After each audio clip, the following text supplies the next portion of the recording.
Islamic studies part 92 বিষয় জাকাত। জাকাত শব্দের অর্থ হচ্ছে পবিত্রকরণ বা বৃদ্ধিকরণ।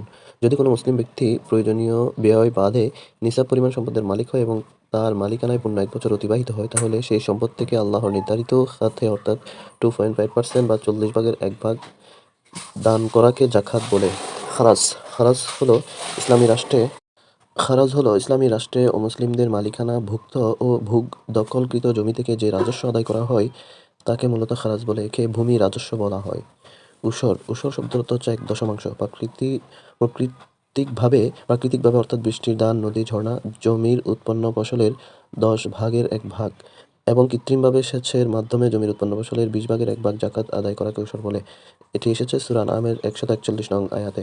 সাদাকা অর্থ দান। শর্ত ত্যাগ করে কাউকে, বিশেষ করে অভাবগ্রস্ত ও নিঃস্ব ব্যক্তিদের কিছু দান করাকে সাদকা বলে। বাধ্যতামূলক দানের অতিরিক্ত দায়িত্ব পালন করার জন্য ইসলাম উৎসাহ প্রদান করে। এই ধরনের কাজের সাহায্য করার নামই সাদাকা। বাইতুল মাল হলো রাষ্ট্রীয় কোষাগার। ইসলামী রাষ্ট্রে জাকাত, উসর, জিজিয়া, ফাই সহ সকল সম্পদ বাইতুল মালে গচ্ছিত থাকে। কেন্দ্রীয় ব্যাংক এর রক্ষণাবেক্ষণ করে।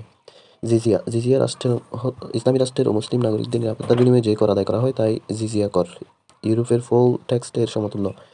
ফাই হচ্ছে শত্রু কর্তৃক পরিত্যক্ত সম্পত্তি যা বিনা যুদ্ধে মুসলমানদের হস্তগত হয়, তাই মূলত ফাই। এটি রাষ্ট্রের কোষাগারে জমা হয়।